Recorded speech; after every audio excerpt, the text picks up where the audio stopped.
In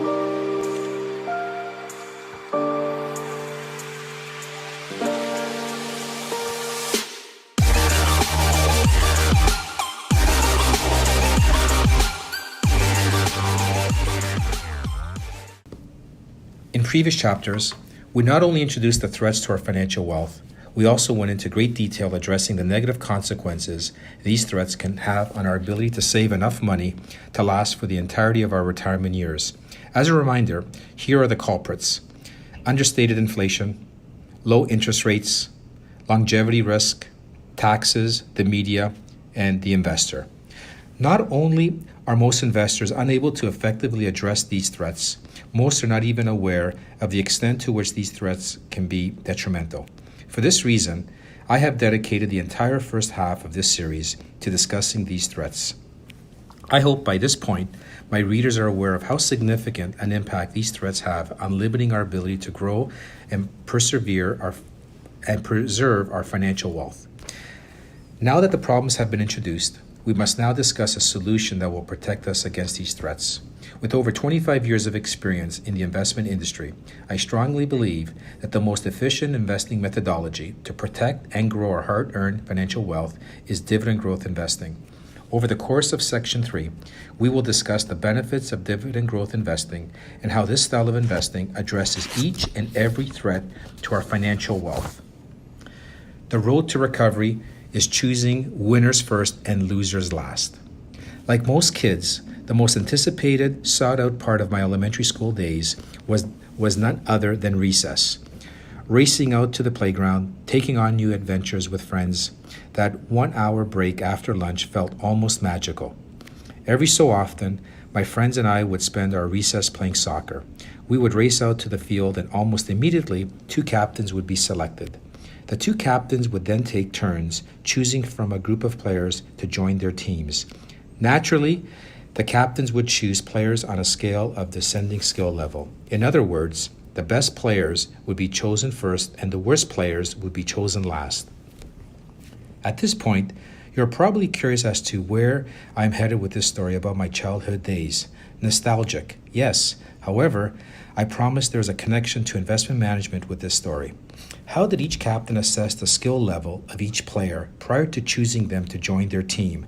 Clearly, each player did not have numbers drawn on their foreheads representing the number of goals, assists, and overall contribution they would bring to the game ahead. Instead, their skill level was assessed based on the captain's interpretation of the player's average performance over previous games. Similar to this classic case of kids constructing soccer teams for recess, one of the most important variables to consider when choosing which investment strategy to employ is the strategy's past performance. If a strategy has, on average, performed well over a period of more than 20 years, we can rest assured knowing that the strategy is likely to exhibit similar performance over future periods. As we will discuss over the duration of this chapter, one of the solutions to combat against the many threats to our financial wealth is the fact that, on average, dividend growth investing has produced significantly higher investment returns than that of interest-paying securities, multiple versions of equities, mutual funds, and real estate investing. In other words, dividend growth investing is the first player to join the soccer team at recess. Dividend growth investing versus interest-paying securities. In Chapter 2, we introduced the first 2 threats to our financial wealth: understated inflation and low interest rates. As discussed, the government may incentivize to understate inflation because government pension payments are linked to inflation. To make matters worse, since interest rates are correlated to inflation and as a result have been extremely low, interest-paying securities such as GICs do not provide a return that exceeds the real rate of inflation. The combined effects of understated inflation and low interest rates is detrimental to investors because our interest-paying investments will simply not be able to generate a return sufficient enough to keep up with the real rate of inflation. Therefore, our wealth will deteriorate over time. To provide concrete evidence to support this notion, let us compare the 10-year annual average return generated by the Wisdom Tree Canada Quality Dividend Growth Index. a fundamentally weighted index that measures the performance of 50 dividend-paying Canadian companies with growth characteristics to that of the S&P Canada Aggregate Bond Index.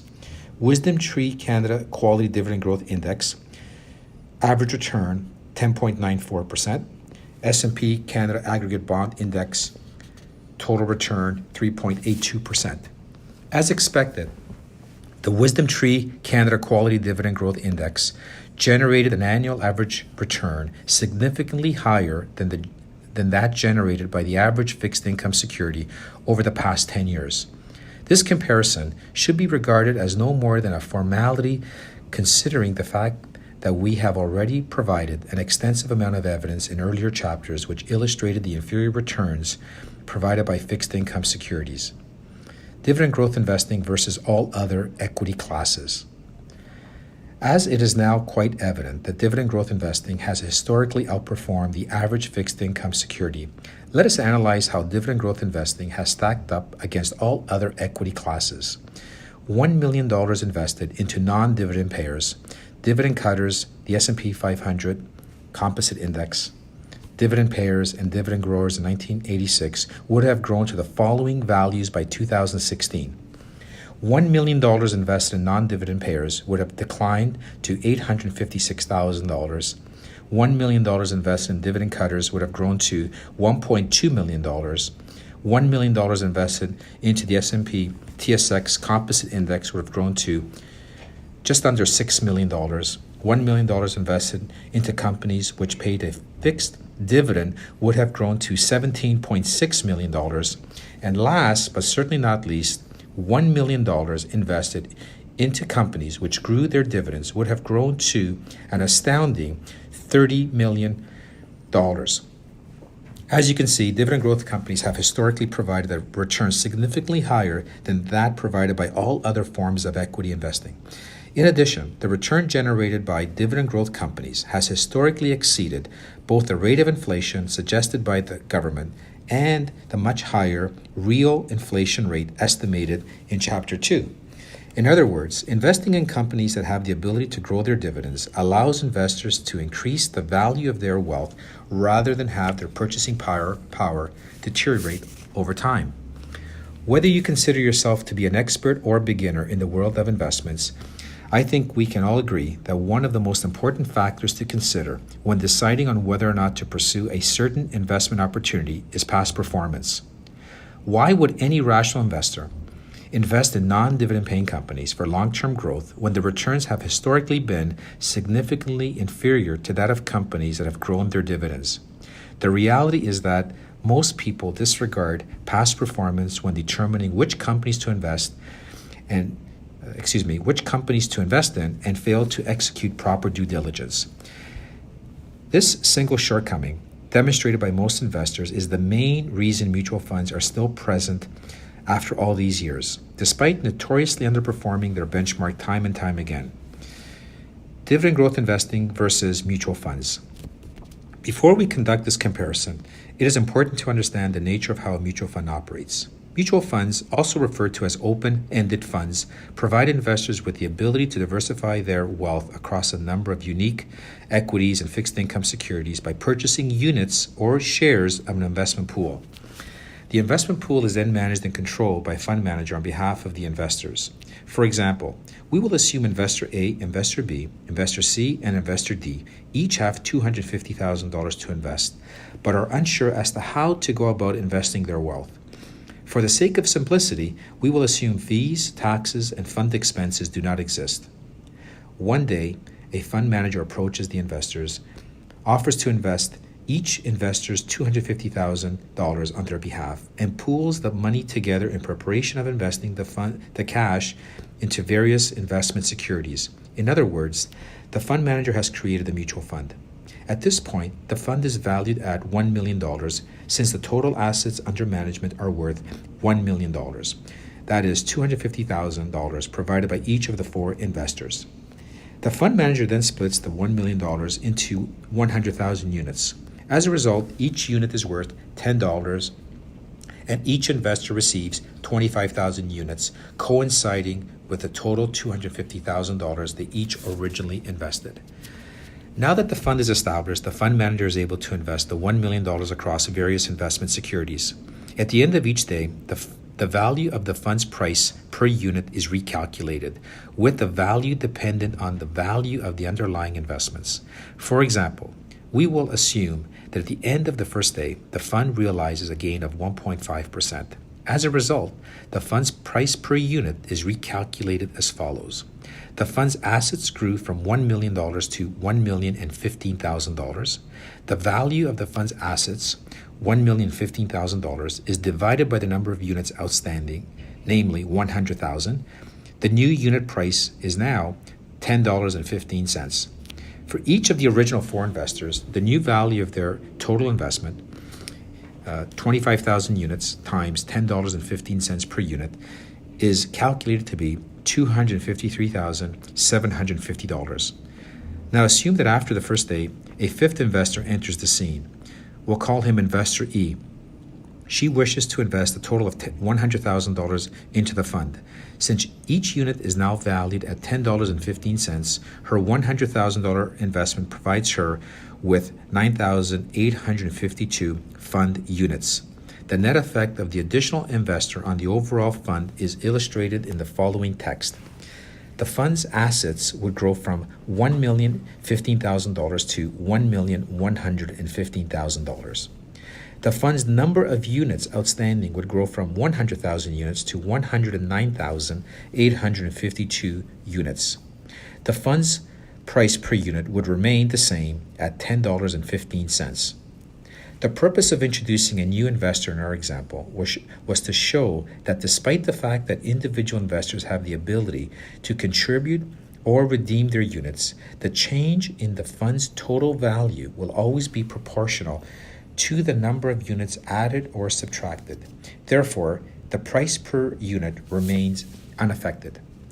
Now that we've reviewed the nature of how mutual funds operate, let us proceed to analyze their historical performance. At the beginning of 2018, the Globe and Mail, Canada's most widely used news source, published an article comparing the 10-year annual average return for Canada's 50 largest mutual funds. The annual average return across Canada's 10 largest mutual funds during this time period came out to be approximately 5%. If you recall, in earlier chapters, we estimated the real rate of inflation to be somewhere between 6 and 8%. Almost unbelievably, the 10-year annual average return generated by 9 out of 10 of Canada's largest mutual funds came out to be below 6%. To further emphasize this point, $156 billion worth of savings failed to grow at a pace greater than the real rate of inflation, consequently resulting in a significant loss of purchasing power for millions of Canadians. Let us now take a look at Royal Bank of Canada stock performance over the same 10-year period. From 2007 to 2017, the Royal Bank of Canada stock generated an annual average return of roughly 16%, far surpassing the rate of return generated by Canada's top 10 mutual funds.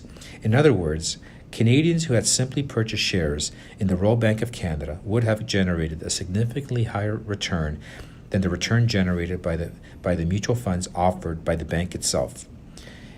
It does not surprise me that the Royal Bank of Canada, the company who generated a 10-year annual average return, that is, of more than double that of the top 10 Canadian mutual funds, just so happens to be a dividend growth company. Even when we compare the 10-year annual average return generated by the average top 10 Canadian mutual funds to be 10.94% return generated by the Wisdom Tree Canada Quality Dividend Growth Index, an index we introduced earlier in this chapter, it becomes evident that the Royal Bank of Canada is not only one who has outperformed mutual funds. Rather, Canadian dividend growth stocks as a whole have on average outperformed mutual funds over the last 10 years. This evidence raises the very predictable follow-up question. What factors have led mutual funds to underperform when compared to individual stocks? While the master list is certainly long, we will limit our discussion to the following three contributors: over-diversification, cash drag, and loss of control over timing of capital gains tax liability. As illustrated through our example provided earlier, new investors are able to purchase new units in mutual funds at any point in time. In doing so, new assets are added to the fund, which will be invested into various investment securities by the fund manager. Certain regulations apply that restrict the number of shares or units managers are able to purchase, primarily to prevent fund companies from obtaining a majority share in the underlying firm. If you recall from figure B6, 7 of Canada's largest mutual funds have assets under management in excess of $10 billion. If a $10 billion fund were to allocate just 5% of their assets towards a publicly traded company valued at $1 billion, the fund would essentially obtain a 50% ownership in the firm. Since an ownership stake of this magnitude would result in a conflict of interest, fund managers are forced to abide by the strict rules and mandates governed by the securities regulators. Unfortunately for investors, the end result is an overly diversified investment fund made up of unfavorable securities. Mason Hawkins, a well-known value investor, strongly advocates that in order for a portfolio to achieve sufficient diversification, it should be made up of roughly 18 to 22 securities. Unfortunately for a majority of mutual funds, this range is simply impossible to achieve without obtaining a majority ownership in the underlying companies. As a result, these funds are forced to diversify their holdings amongst, in some cases, hundreds of different securities. In addition to the restrictions placed on the security selection process, fund managers are also required to maintain a certain proportion of assets in the form of cash. The purpose of this requirement is to satisfy investor redemptions and to maintain liquidity for future purchases. However, fees charged to investors are charged as a percentage of the fund's total assets, despite the fact that the cash portion of the fund provides the investor with no potential return. According to a study conducted by William O'Reilly and Michael Preziano, this wrongful overcharge, also referred to as cash drag, costs investors 0.83% of their portfolio value on an annual basis. When investors purchase a unit in a mutual fund, not only do they give up control of their investment portfolio, they also give up control over the timing of their capital gains tax liability. As we explained in Chapter 4, the investor usually has complete control over the timing of their capital gains tax, since taxes are only charged once the investor decides to sell their security. Mutual fund unit holders, however, relinquish that control over purchases and sales made within the fund. Unfortunately, they are still liable for the associated capital gains taxes, which are automatically passed through to the unit holder on a periodic basis. In other words, the unit holder's lack of control over purchases and sales leads to a lack of control over the timing of their tax liability. At this point, it is quite evident that the enhanced investment returns historically provided by dividend growth companies have far exceeded the historical returns provided by interest-paying securities, all other equity classes, and including mutual funds. It is surprising then that despite the fact that dividend growth investing is a long-term, slow, and conservative approach to investing, society continues to view this methodology as highly speculative by nature because of its association with the stock market. For some inconceivable reason, society has grouped all stock market-related investments under the umbrella of highly speculative gambling equivalents, even though the characteristics of two separate stocks trading on the stock market can vary drastically. As an example, let us consider the following two companies. Let us start with Company A, a penny stock with zero revenue, negative earnings, under financial distress, and a market value of $100 million based solely on promises management has made to shareholders. Company B, being the Royal Bank of Canada, one of the largest banks in the world with a market value of $155 billion. Think about how ridiculous it would be to view Company A under the same umbrella as Company B.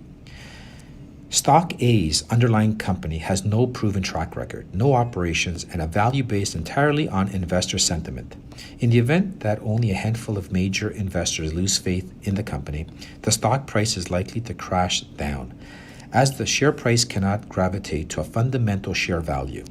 On the other hand, Stock B's underlying company is a strong, established dividend growth company with a proven track record of positive performance over 100 years. The company operates globally, generates strong, sustainable earnings year after year, and has a strong foundation which enables it to continuously expand its operations. In addition, the dividend provided acts as a cushion to the company's share price in the event of a market correction. We will expand on this topic further in Chapter 8 of the book. Clearly, the societal view of placing all stock market activity under the umbrella of highly speculative is extremely flawed. In fact, as opposed to being compared to other classes of equities shown in figure A6 of the book, I strongly believe a more suitable comparison would be to real estate investing, a long-term, slow, yet very rewarding approach to investing. Dividend growth investing versus real estate investing. Real estate investing has been highly regarded as one of the most powerful methods to grow wealth over the long run, and rightfully so. For example, as most Canadians are aware, Toronto real estate has skyrocketed in value over the past few decades. For the sake of making a comparison, let us compare the total return provided by a $50,000 investment in an average Toronto home back in 1973 to a $50,000 investment in shares of TD Bank, a dividend growth company, during the same time period. A Toronto home valued at $50,000 in 1973 has grown to, on average, $1.2 million in 2019. Not a bad return when viewed on its own. However, when we compare that return to the return of TD Bank shares over the same time period, with dividends reinvested, the power of dividend growth investing clearly becomes evident. From 1973 to 2019, $50,000 worth of TD shares would have grown to an incredible $27.2 million with dividends reinvested. Without reinvesting the dividends and simply leaving them in cash, the combined value of TD Bank shares and the cash dividends would have amounted to $6.9 million, still nearly 5 times the value of a Toronto home. Most people would be overwhelmingly surprised to find out that the return of a bank stock could outperform Toronto real estate by such a large margin over a 45-year period, let alone outperform Toronto real estate at all. Once again, the reason why most individuals would view this fact as surprising is a result of society's classification of all stocks as a short-term, highly speculative investments. In other words, society has engraved the notion that the saying, "you may win at a casino once, maybe twice, but in the long term, the house always wins," applies to the stock market. Put simply, I would argue that this is singularly the most inaccurate representation of what true investing in the stock market is all about. The most efficient way to invest in the stock market is to identify fundamentally sound companies that have demonstrated the ability to grow their earnings and dividends over a long period of time. While the primary focus of this chapter is on the investment returns of dividend growth investing, I believe now would be an appropriate time to make an honorable mention of a few additional advantages of dividend growth investing over real estate investing. And they are more liquidity, no tenants, no maintenance issues, less complicated estate planning, and easier diversification strategies. We have now compared the enhanced investment returns of dividend growth investing to the following: interest-paying securities, all other equity classes, mutual funds, and real estate investing. In all 4 cases, dividend growth companies have historically provided investors with the highest level of investment returns.